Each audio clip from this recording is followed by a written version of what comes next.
Yeah, good evening, everyone.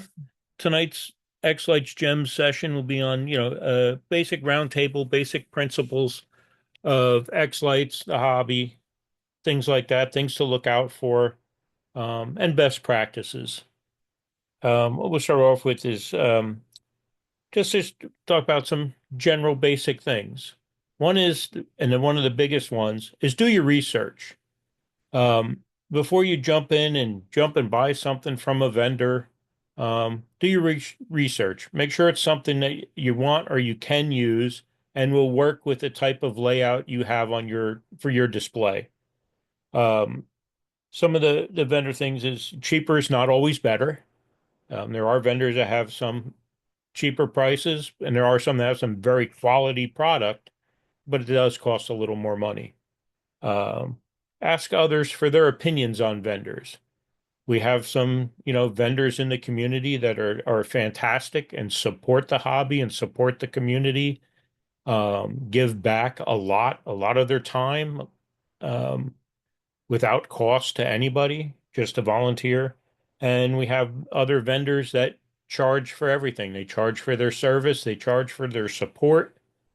Um, and then just look out, just listen, research, don't jump into anything. Also, when you're building your models, building your ideas, you want to build a giant matrix, build it in xLights first and see how the default basic xLights model works and how it's built. One of the hardest troubles and biggest things we see is people come in and say, "Hey, I built this matrix and I can't get it laid out right in xLights. It doesn't fit, it doesn't work." Because you didn't follow the guidelines in xLights that say this is how it should be done. And it'll make your life a lot easier in the long run because you won't have to worry about um, that model being something special and different and has to be set up different and accordingly. But if anybody else has any other basic practices and things they want to throw in, shout them out. Don't overcomplicate things. That's a good one as well. Simple is better. You don't have to go and outdo everybody in your town. Start small and expand every year. Generic expansion of your show, it's gonna be much better than if you out of the blue gonna, go out just because you have a budget and you can buy, 10,000 pixels and five controllers. It does not mean that it's gonna look better and it's gonna be beneficial to you. So sometimes starting smaller, it's wiser, and then expanding to bigger show, it's gonna be better. You don't have to start with 10 moving heads and 20,000 pixels. You can start with couple thousand pixels or couple hundred pixels. It's okay to start small. You don't, unless your ego is very big, you don't have to be the best and the biggest your first year, right? Yeah, there's a ton of information and things to learn that when you come in October and say, "Oh, I saw this show last year. I want to do it. How do I get started now?" You do. You get started now for next year. It takes quite some time to get through and learn everything there is to know. Not everything, but the basics to know to get your show up and running without a lot of stress. Uh, but yeah, starting small, learning how it all works, making sure it works properly, it'll you'll be much happier in the long run. And also, just buying pixels and controllers, that's not the end of it, right? There's a lot of small stuff that comes with it. All the boxes that you need to build, all the pixels you need to build, all the extensions you need, all the mounting, that's all taking a lot of time, a lot of precious time that you don't have. And it just, it takes thinking, it takes designing, Some of the props you're gonna have to design some kind of a mounting options. Some will you have to buy it. It's all, it's not just pixels and controllers. That's not the end of the story.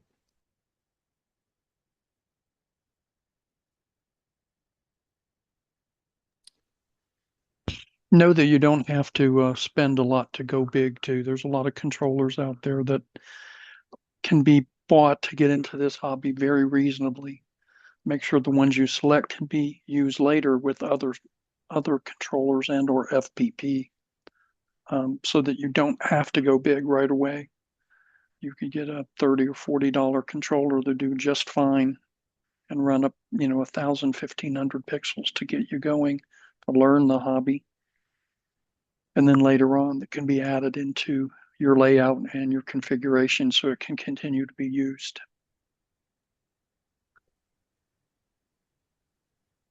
All right, and I'll jump on to the controller thing.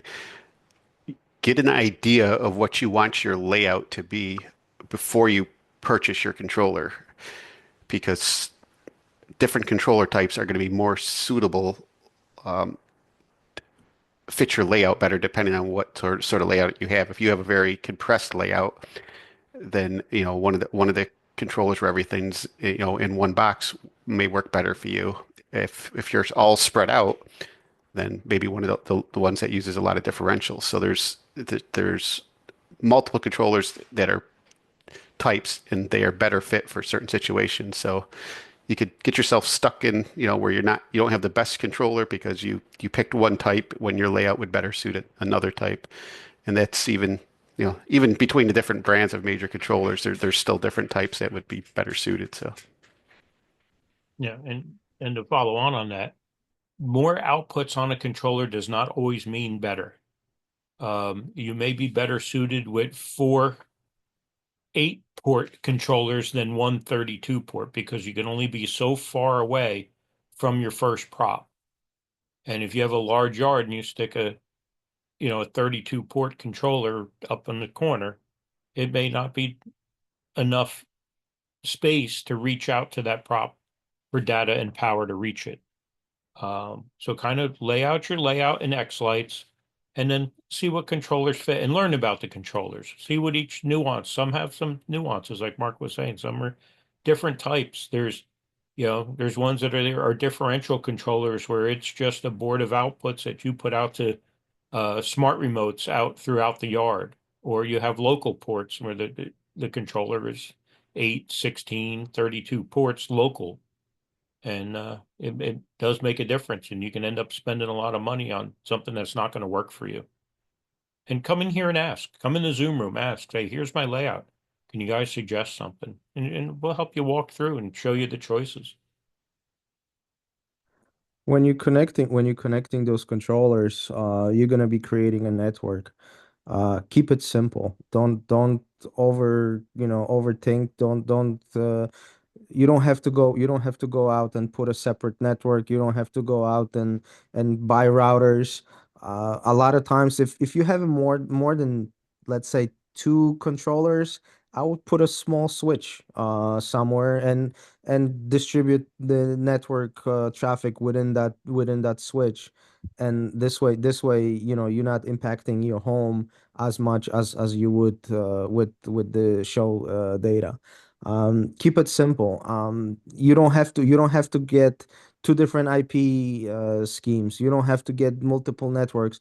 You can put all on flat network, put a small little switch, and you can run 20,000 pixels without doing anything to the IPs or creating new networks. Only do that if it's necessary or if your specific situation requires it. If you don't have any other choice, or if it's too difficult to do it any other way. Um, Cat 6 cable. I know a lot of people are, kind of, let's skip on the Cat 6 cable. Box of, 1,000 feet of Cat 6 cable. It's at this point it's probably about 50 or $60. You're gonna save, a little money, and you're gonna create yourself more headaches. Just keep it simple.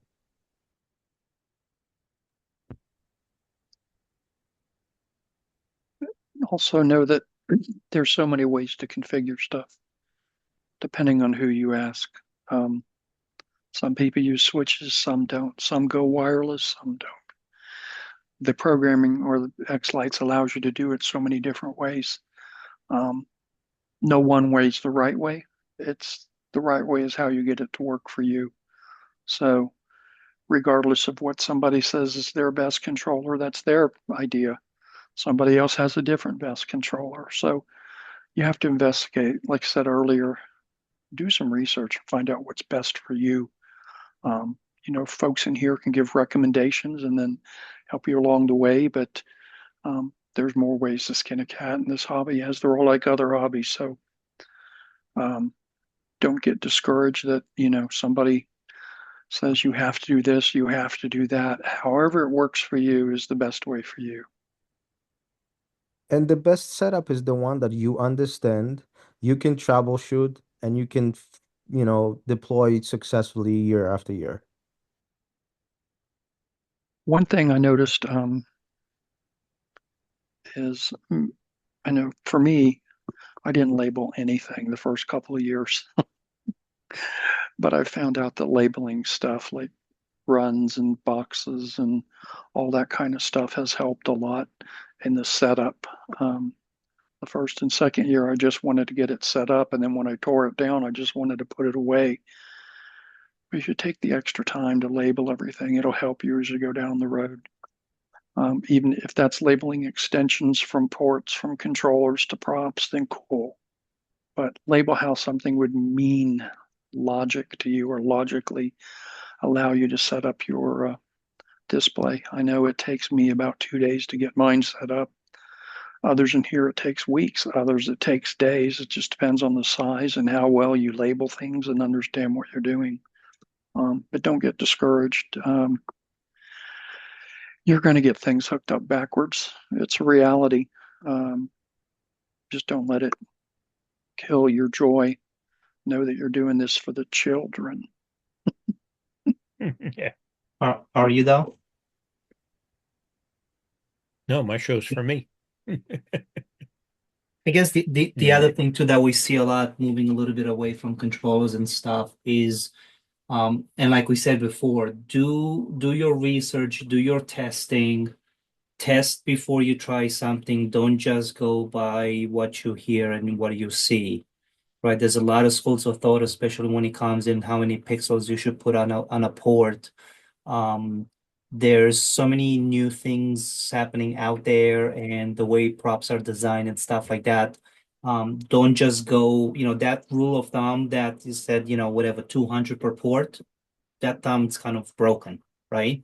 Try it because it's not always the same. 200, pixels for a matrix per port, sure, maybe. But if you have a singing face prop, that only 100 pixels will be lit at one time, you could go 300, right? Because they're not all going to be lit at the same time. So do your testing, and when you test, especially things like this, test it with the actual cable length that you're going to have from the controller. So if the prop is going to be 10, 15, 20, 50 feet away, make sure you test it with those cables attached from the controller to the prop to make sure they're actually going to work. Don't test, 400 pixel thing right next to the controller and then put a 10-foot cable in between and think, oh, well, it worked before and it's not working now, right? You change the equation. So make sure you do your testing before you do that because you'll be surprised on what you could put on a port. And Sean, So, answering a question yeah. about the pixel pliers, they do work. You just have to be a little bit careful with them because you don't want to squeeze the pixel too much because you want to you're gonna separate the epoxy. You're gonna condense the epoxy and you're gonna create a void that the water is gonna go in. So they do work. They do save your fingers. But you just have to be a little careful with them, not to put in, too much Mhm. pressure when you're using them. And we can talk about that too. So pixel pliers, that's one way. There's many ways. A good pair of gloves with rubber fingers, if you got a decently strong hand, works very well. Um, some vendors' props, the holes are just slightly larger than others, and they push very easy into the prop. There are other pixel pushers out there. There's 3D printed ones that you can get. They're like a T handle. They fit right around the pixel and they work very well. That's what I use. I use pixel pliers. I don't use them anymore. I use the T handle pixel pusher. I just snap. I'll do about maybe 20 at a time. Snap them into the Coro, grab the pixel pusher, and then just click them in the rest of the way.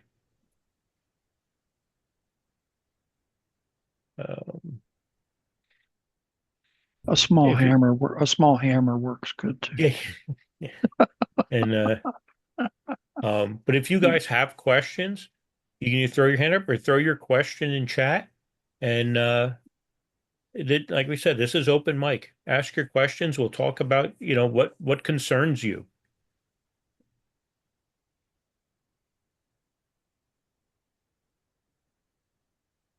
You I'm know, gonna there, go ahead. go ahead. Go ahead, Dave. Yeah, one of the questions that you see quite a bit is should I paint my props or should I decorate them? It's a personal choice.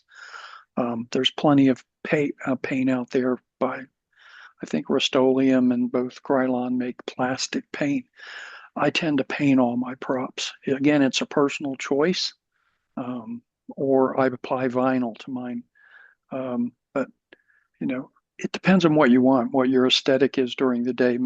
Some people say it's fine for it to be white or black during the day. Well, unfortunately, or fortunately, I have a wife that likes decorating them and wants them all decorated. So we do. But don't get hung up on that when you first get into this. As was said earlier, understand the application, understand how to set it up and get everything running. Um, don't rush into decorating everything. You can always do that later. The proverbial Ford and Chevy question was just asked. What's Yep, I better, saw. 12 volt or 5 volt? Yeah.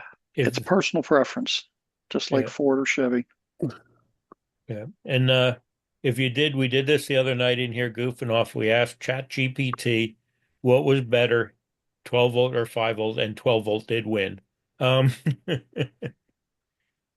But yes, it's a personal preference. 12 volt, you can get a little longer runs because of the higher voltage, but they do create more heat. So it's up to, you want to add a little more power here and there, which is easy and fine. That works. But one thing I do recommend if you're going to do 12 volt or 5 volt, try keeping them all the same. This way, if you do have a problem with one and you need to steal it or break down another prop to fix a better one, you have that at your disposal and you don't have to remember which is which. There's some here that all Actually, run all fives and some of us run all 12s. It's just, Yeah, and I'll say I would I run a mix of 5 and 12, and like Andy says, I use Raywu ends on my 5 volt and X Connect on my 12 volt, so I cannot screw up and plug the yeah, there wrong you go. type into the wrong one. Um, and how I decide which I'm going to use is like my long runs and outlines and stuff. That's all 12 volt because I don't have to power inject. My high dense props where I can, easily balance power or power inject. I more than likely tend to run 5 volt. Um, but like it's a preference. There's no right or wrong answer. It just depends on how you want to do it. It's 5 volt. It's a little bit more work, but you save a little bit on you need less power supplies. So yeah, Yeah, that's my reason for doing it.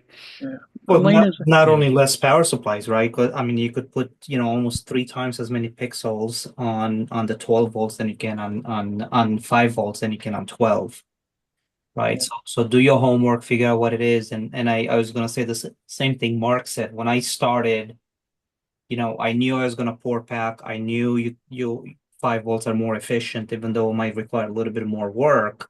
But I made the mistake of outlining my house. I live in a ranch, right? So it's almost 100 feet from side to side in 5 volts. Um, I did a barn out in the backyard, same thing with 5 volts, and that's before I sort of learned. So for long runs like that, I agree with with you guys and Mark about maybe going 12 volt. I've actually last summer I replaced my roof outline with 24 volt. So I just have two ports, no power injection. I go 600 plus pixels, I think, without power injection and no issues. Yeah. Yeah. So it So only has its applications, right? But if it's something dense, right, like a lot of the HD props, why would you throw so much power on it when they're not all on? yeah. And Yeah. Sean, to answer your question, you should always know how many pixels are exact in the prop, because if you put another prop after this one, if you off, the part of the other one is gonna light up. If xLights is very precise, right? xLights knows that it's 100 pixels in this mini tree, and if you have it 98 or 105, that does make a difference. So you should always know how many pixels you have in the prop. And So there's it's not, quite a few but questions going to building yeah, boxes. we're going to start going Yeah. through them. Yeah. So So Sean, back to your arch. If you didn't count the amount and it's bad, no, not necessarily, because there's testing you can do in xLights to light up each one and say, okay, there's 105 or 100 in this arch and 105, but you're going to have to keep that in mind or write it on the arch or something because they won't be interchangeable at that point. So when you put them in a sequence or in a line, you're either going to have to keep changing them in your layout every time you put them out there, um, or just know that you're going to have that extra stress, that extra level of having to make sure which arch has which pixel count and then put them in line. Um, let's see what's next is boxes. Boxes. I use So boxes. Oh, um, boxes and drill bits. Yes. yeah, So what I Alina, use is the step drills from from Harbor Freight, El that's what Cheapo I use. step drill bits. That's yeah, what I use.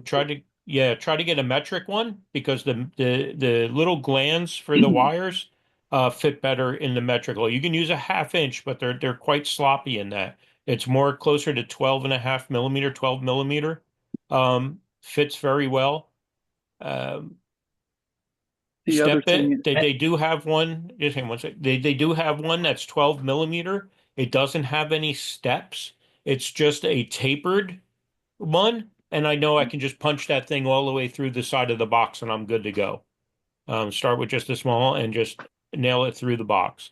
If you're also asking about the glands and sizes, um, the pigtails for the controller are PG7 glands, and typically the power cords are a little thicker.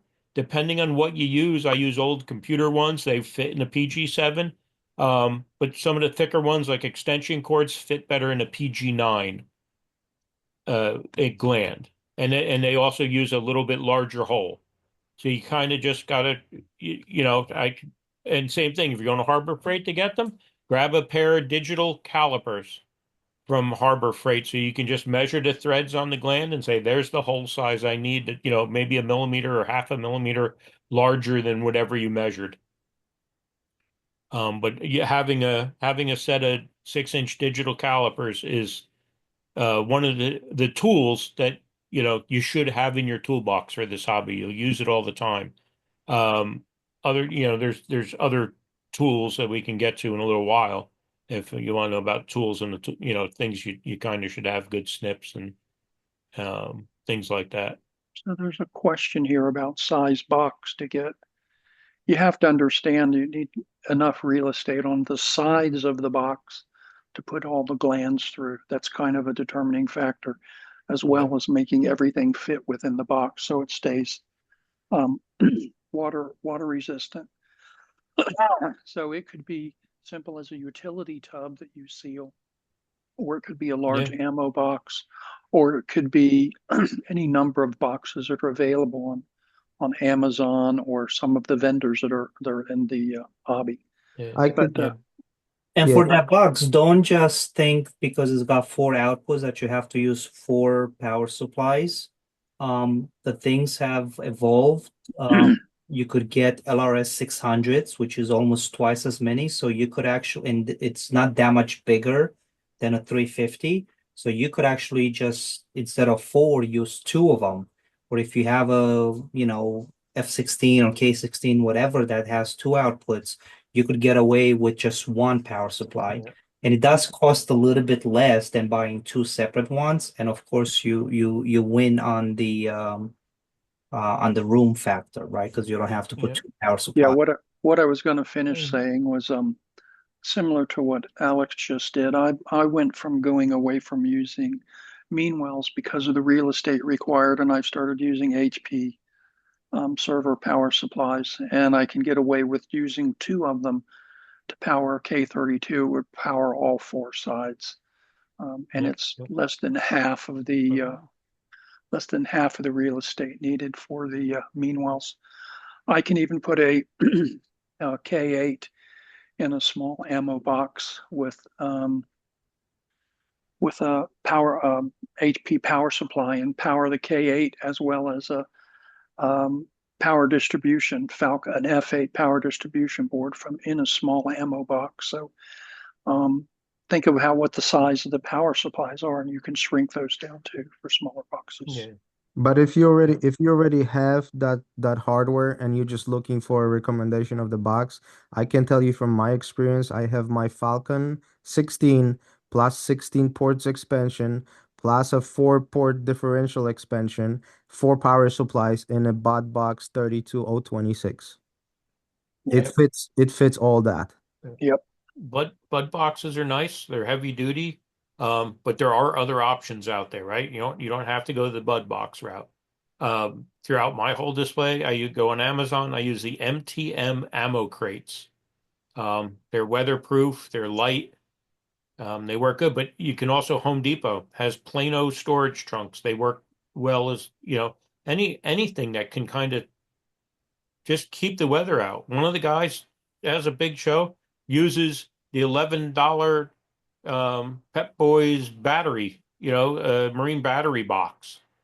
It doesn't have to be watertight. It has to just keep the water out.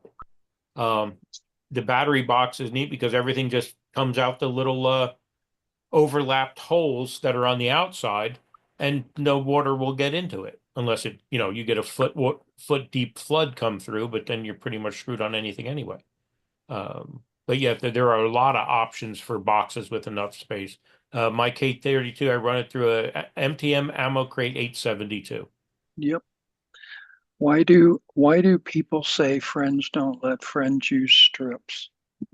Good question. It's personal preference. Yeah. I've had friends that started this hobby the same time I did, about 7 years ago, and they're still running strips. But others have had issues with them, and they're problematic to repair if a pixel goes out. It just requires a very steady hand and very good soldering capabilities to repair them. Also, when they're out in the weather, they tend to deteriorate more quickly than bullet pixels. And they also a little bit more fragile when it comes to movement. So if you put them inside of like a PEX tubing for arches, they're gonna be fine for years. If you put them on a flat surface and you affix them to a flat surface, they should be fine. But if you try to put them on something that moves, they are gonna be a little bit more prone to breaking and kind of working themselves out. So but if you treat them well, and you're careful with them, you're gonna you're gonna have And you buy quality ones, right? yep. Right. Plus, I mean, they have the ones in the sleeve, right, that are fully watertight and stuff too. But then, as David said, the number one issue with that is that if something goes wrong, it's really hard to fix them, And right? I know the you're ones with cutting, the sleeve are harder to repair because now you have to break the sleeve to go into the repair, and now it's no longer waterproof. right? And you cannot just cut them to size because now you have to make sure that you reseal them and make sure that seal is holding and stuff. Yeah. And speaking from personal experience, I used the waterproof LED strips underneath my landscape wall, so it was shielded from the weather. They were secured on there so they wouldn't move. It worked great for about 2 years. Year three, we had a really cold winter, and I found I had a lot of breakage, and it was where they had their solder joints within there actually separated. So I don't know if that's just a one-time thing, but it's something that happened to me where I had a bunch of the Yeah. solder joints separated. So I had to I actually took them out and replaced them with seed lights this year. But that's just it's maybe a caveat for those of us who Mhm. have to deal with the temperature change and the stresses that puts on some of the joints. And I'm talking about the solder joints that broke were within the strips. It wasn't ones I made. So So, Matt, static IPs versus DHCP. That can turn into a very long discussion, but the basic reason is that you come in here and we say, just do DHCP. It's because these are seasonal. Um, and why I say that is, come January, you take your controllers, you throw them in the garage, but in March you came and you bought four new Amazon power plugs and you went and plugged them in and they took those IP addresses. Now you take your controllers out in September, October, you plug them in and I can't connect. Why can't I connect? I gave it a static IP. Well, you did, but did you also reserve that IP or set a block um, in your DHCP register, change it so everything above 150 does not get DHCP, and you can keep that IP address. The reason we say DHCP and host names as well is also you remember Google.com. You don't remember Google's or know Google's IP address. It's a lot easier to remember the name that you called this my K16 garage that's hanging on my garage wall. So that's my K16 garage.local. A lot easier to remember than what IP address you gave it. Um, it's just basic to try to keep it simple. That's why we, suggest DHCP and host names. Just because it's seasonal and you do take them in and out and that. Go But ahead, Mark. it also helps you if you were to change your network, right? And if you assign in it a static address Yeah. at 192.168.1 and your internet provider is giving you a new router, whatever, if you're using that or you buy your own, very likely that that number is going to change. So now you're going to have to jump through hoops to go change that. Now, recognize that not all of controllers support that, right? So it's not, one way or on another. Some of them you'd have to use static IP addresses, but you you really future-proof yourself, right? So exactly what Andy said, right? That unless you do reservations or you know your static range, also you could take that controller and plug it into any network somebody else's. Somebody needs something, something breaks, whatever. You could take it, you plug it into the network. It's DHCP. It's just gonna work, right? When I travel, I take my controllers with me. When I go camping, I start the hotspot on my phone. My phone dishes out some crazy IP range. They just work. They don't care, right? They got an IP address, they just work. So it's really the convenience factor of doing that why we push a lot of the DHCP. Again, it's back to what you're comfortable with. And Uh, and either way is good. And if you are comfortable with static IPs and you're good with them and you understand them, there's nothing that it's gonna block you from using them. yeah, Uh, I use just IPs all throughout. I don't like the HCP. I don't like host names that much. I just use IPs, and I'm good at it. And this is a little bit maybe more advanced for someone that comes into Zoom and looking for help, right? So you have to also look at it that people that come to Zoom for help, they are running into issues, right? They're not able to resolve their own issues. That's why they're coming for help. So as far as getting easier for them to look at things and work on things, it's just easier for them to use the HCP versus static, because they are maybe a little bit less skillful on that level than someone else, right? yeah, what Martin just said with 1,000 words. Yeah. So, Matt, to answer your next question, yes, tariffs, yes, pixel prices will go up with if tariffs are attached. That's just a given. That's just how it works. Um, if you want, buy a bunch now, future proof. If you think you're gonna need them, um, and you're that worried, buy them, get them, try them from now.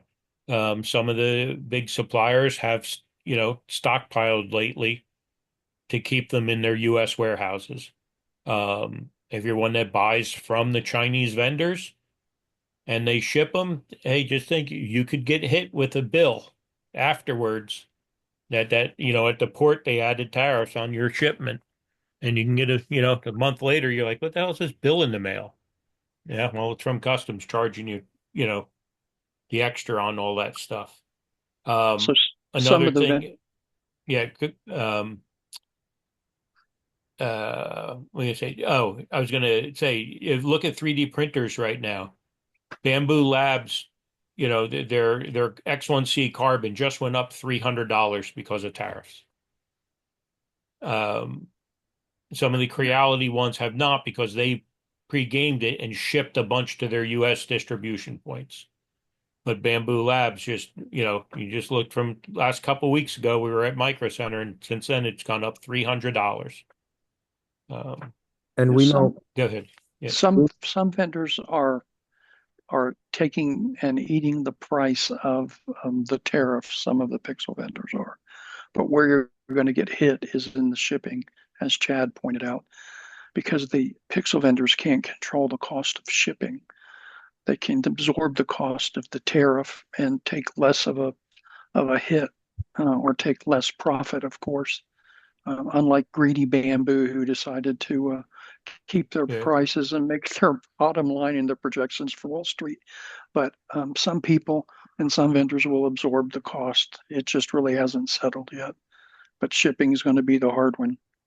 and we know some of the Pixel US based Pixel resellers, they literally ordered a container full of Pixels in anticipation of it. So it might be for a while stable or not going up so much, but if the tariffs will last, eventually, everybody's gonna run out, and they will go up, in prices.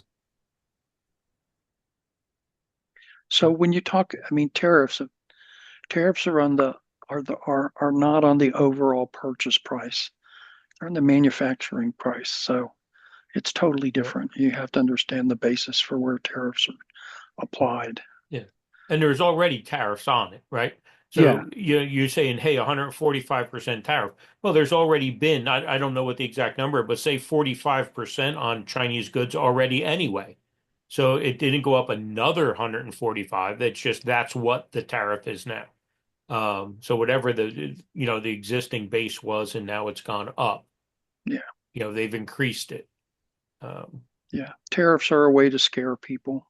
Yeah, and that's their whole point, right? Yeah, It's a scare tactic. Hey, if you don't comply and get in line and do, what's better for everybody business wise, we're going to make it hard for you and cost you a lot of money. And a lot of places have already said, you know what, you're right. Okay, we'll agree to that. And putting the tariff on it for a little bit worked. And they've come to agreement and said no. But China, as of right now, is very hard and very greedy against goods they sell to America, and they want that high profit because it costs them nothing to make this stuff. I received a roll of seed pixels direct from China from a vendor who had his shipping packet still in the box, and it said that the cost of that roll of pixels that they charged me $75 for was $8. So, and we know that, right? We know it's, everyone says, cheap Chinese junk. It's That's what it is, but we're willing to pay it because this is our hobby and we want it and they have it. And that's what they charge for it. But if nobody buys it, the price will drop down, but everybody wants it and they got it. So here it is. And If the we were to biggest make that string of pixels here, it wouldn't be 75, it would be $180, and you probably wouldn't buy them. and the biggest point of tariffs is not is pretty much just getting a compliance from the other end. And how you get the compliance is that if they see their revenue for a month go down to, from what it was to, 5-10%, now they're gonna be hurting and they're gonna put pressure on everybody else. And we are the biggest consumer of Chinese made products. So a lot of companies are going to hurt, and if their economy hurt, their leadership will also notice. So it's just that. And it's working. There's companies now opening factories, opening businesses here. Says, you know what? We are going to do it in the US so we don't have to deal with this mess.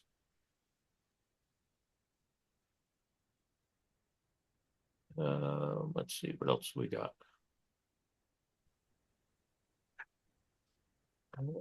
IPs. Anybody got anything else? You want to know anything else?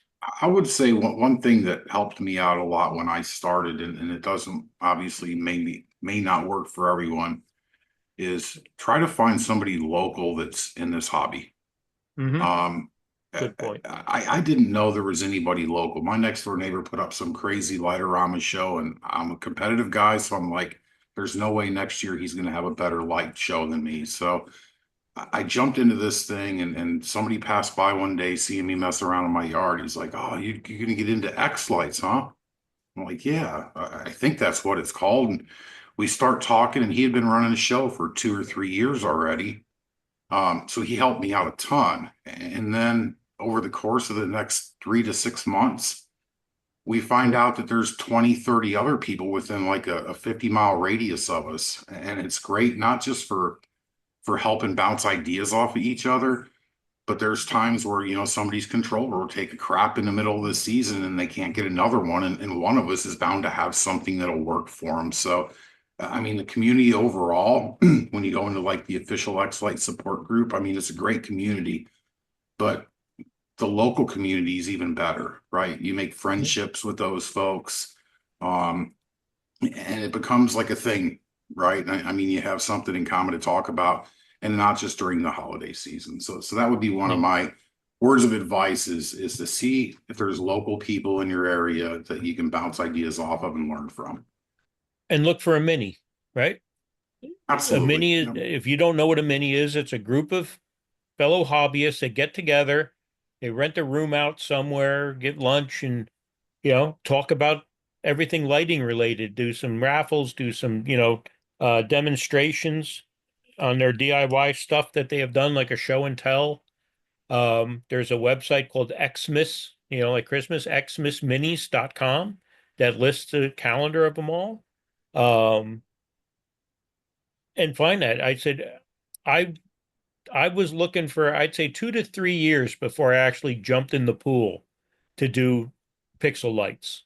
Um, Started playing online, seeing what I need, playing with the software, uh, things like that. And then, like Joe just said, found different shows in the area of people that do this just from following the X-Light group. Found a few guys in the area that do this light show, and I was out. He just happened to live across the street from a restaurant, and I, went and parked it in the parking lot of the restaurant, sat there and watched the show, and was just amazed at how cool it was. And he happened to walk out to adjust his projector or something to the prop outside. And so I got out of the truck, walked over to him, and I said, "So, hey, I've been following this for a while, saw your show. How do you do this?" And it was like, hey, I'm gonna say it. He was my dealer. It's like the crack dealer. Let me show you something, kid. It, took me in his garage, handed me a controller and a string of 100 pixels. Didn't know me from anybody. Said, "Here, take this with you and play with it. Bring it back in a couple of weeks or something if you do, you know, if this is something we want, but hook it up, hook xLights and see if you get some lights blinking," and helped me out all through the way and got me started. And he was my go-to to get stuff. We did group buys together. We did, I just lucked out that within an hour of me, there's probably, I can think of probably close to 20 um, people that have xLights related shows within an hour. Um, And And then they're super helpful when there's somebody. And if you have a problem, right, your controller craps out, you're not getting a controller the same day or overnight. You're not going to Micro Center or Walmart and buying a controller. It's going to take you a few days to get it. But the guy that lives in the next town over might have one in his garage. He'll loan you for the week till you get your other one. That's one of the biggest helps is when you know the other people in the area and they all help each other out. And same thing on that note, always keep an extra controller in your stockpile in your garage ready to go because And you'll never know that night you left it open and it filled full of rain. Alina, David is pointing to the Google Drive. There's a lot of Yeah, sequences there. Also, if you go to the sequencers websites, a lot of them will have free sequences as well. yep, So don't limit yourself to just the Google Drive. Just search around. A lot of sequencers will have free sequences as well. But yeah, yep. Google Drive is it's great. It's Yeah, and yeah, look, a lot of Google Drive though, a lot of it's outdated. A lot don't use it as much as they used to. Um, a lot of the sequences that are free on the Google Drive are, I wouldn't say they're small shows, right? They're people that are just playing. There are some good ones, but you're gonna have to go through and do a lot of trial and error searching. When David's done here, I'll show you another point of where you can go um, Go and ahead, and Andy. get it. Go ahead, So here, Andy. let me open. Yeah, okay, thank you. Yeah. So if we go to my browser here, right, and let me click on here. Why won't it go? Why can't I get that? xlights.info. Yeah, my computer just locked up when I don't know if someone can stop my share, but Were you going to I show think it's xLights because info, Andy? I can't. Were I'm you going stuck. to show xLight info? Yes, Uh, that I'm xlights.info. trying It's out. to. Stop his share first. Yeah, I've got All it. right. I've got it running. I To just need to xlights. get over there. Okay. Andy, you want to talk through where you want to go here? Yeah, on xlights.info in the top right corner, there's a search box. Right next to that search box on the left, there's a little drop down box. Click the one that says free except UXSG. Um, No more UXSG there. oh, it's not there anymore. Good. Because that group's gone. But if you Mm. just click on that free and then click on the magnifying glass, um, it will list every free. There you go. Thank you. Good. Every free sequence. So if you just type, nope, to click that all where it says all. If you Yeah. click all and just type free, or just click free and hit the magnifying glass, there you go. There's all your free sequences out there. Where it says xLights sequences with the little flashing new, that's the xlightsseq.com, I think that goes to. That's the last 50 that were uploaded. Yeah, They this is they the mark last 50 free, they right? But mark you with can that click those new. pages But you and see just you see up here like BF Light shows, which is yeah, actually pretty big sequencer, has a lot of free sequences. yeah. So, needless to say, you can go either to the xLight share drive or go to xlights.info, And and change your sort to free, and search them out. They're all right here. These point back to the Google Drive. The xLight sequences points back to the xLights Google Drive. Um, uh I And think what, no, it that says goes to Google Drive. xlightsseq.com. Yes. yep. And John G just put in chat what I was going to say. There's the X Lights Around the World project, which has been out for, I don't know, 5, 6 years, maybe. 5 years now, yeah. Um, and what that is, Yeah. it's it's a free sequence that's put out every year, and everybody puts it on their show, videotapes it, sends it back in. They create a composite video. But like I said, there's 5 or 6 really outstanding, probably more because some years they've done double now. Um, that so if you search for X lights around the world, you're going to find some very good sequences that were done with high Oh, level 9 years. sequencing. How long? 10 years. 9 years, John D put up. Yeah. Or This nine will be years. the So 10th year this year. so yeah. So if you're doing yes, I mean there's 10 good, at least 10 good sequences for Christmas, and they've done Halloween the last 2 or 3 years. So yeah, those are it's another great source. and David just added the xlights.info, which is done by one of the Daryl Irwin in here had put that together. So you see him, thank him. And xlights.info also indexes the Google Drive as well. So Yeah. you can see pretty much every sequence from every vendor that is available. And he's pretty much staying on top of people that are, the new people that are opening up sequence businesses to add them to that index. So yeah, that's pretty good.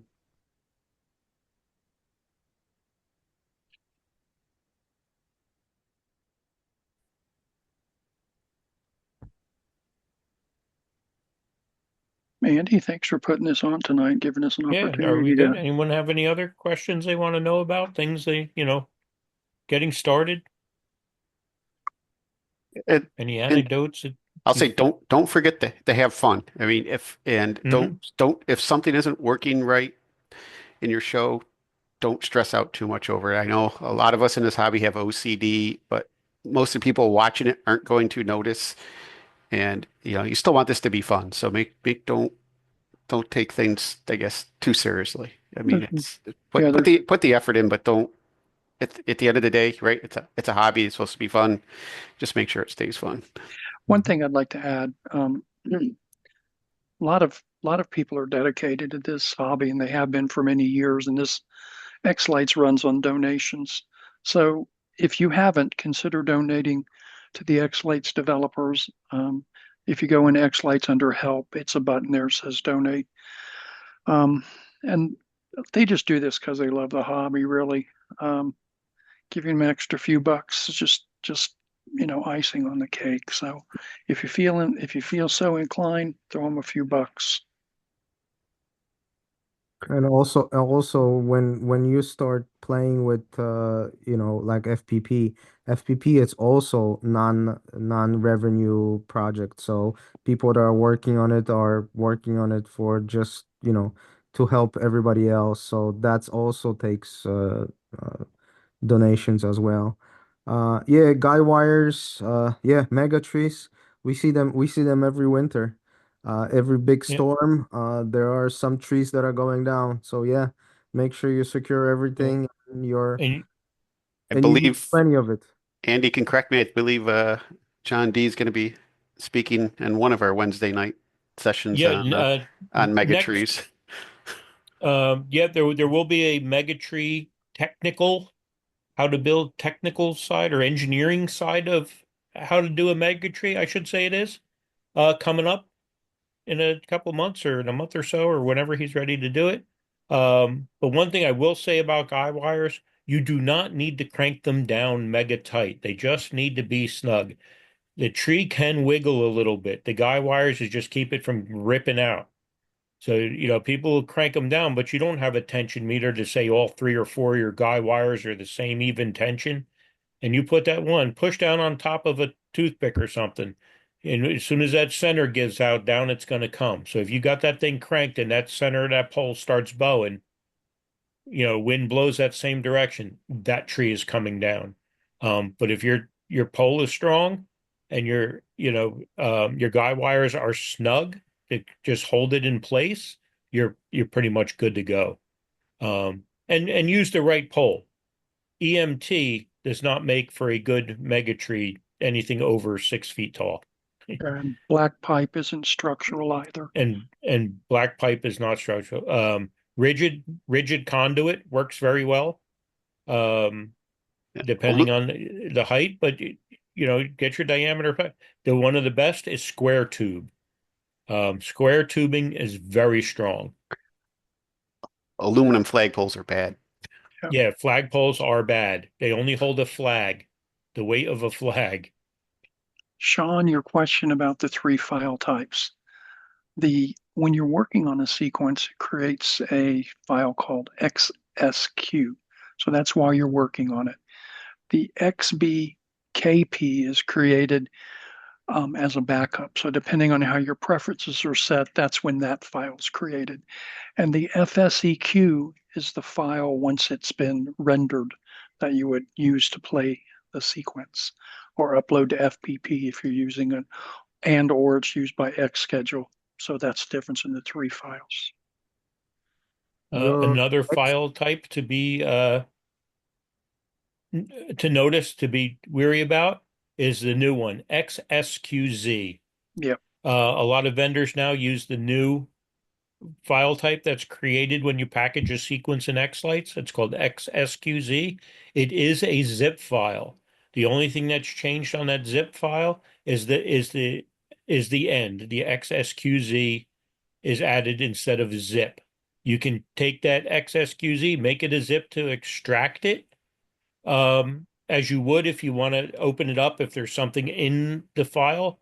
But the reason XSQZ came about is you can just double click on that and it will open that vendor sequence in xLights in the vendor's layout so you can see how they did it.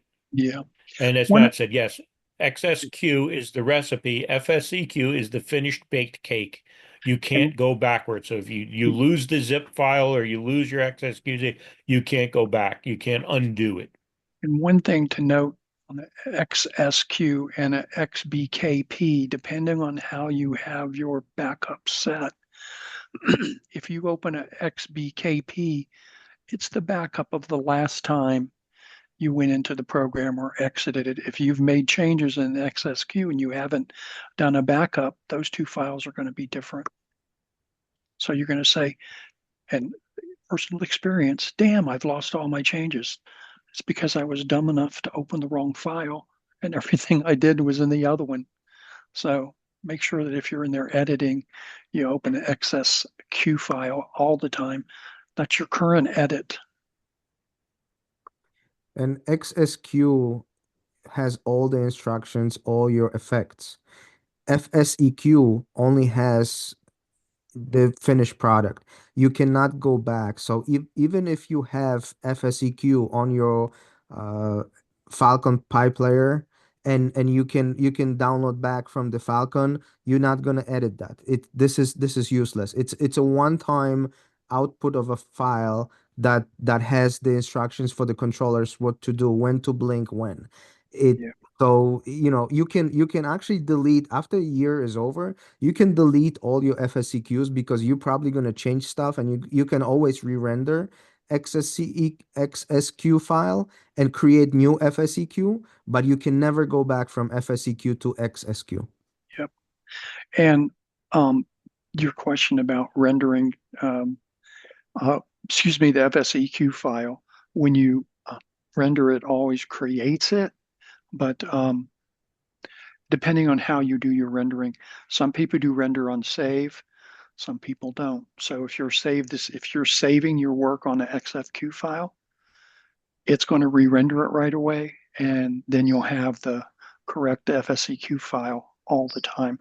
Personally, I don't do that because I don't want to waste time to go through a render because I work on sequences quite a bit and I go back and forth. I put a change and go look at it. I just don't have time to sit there waiting for renders all the time. So I shut render off until I do it manually. It's just how my workflow is.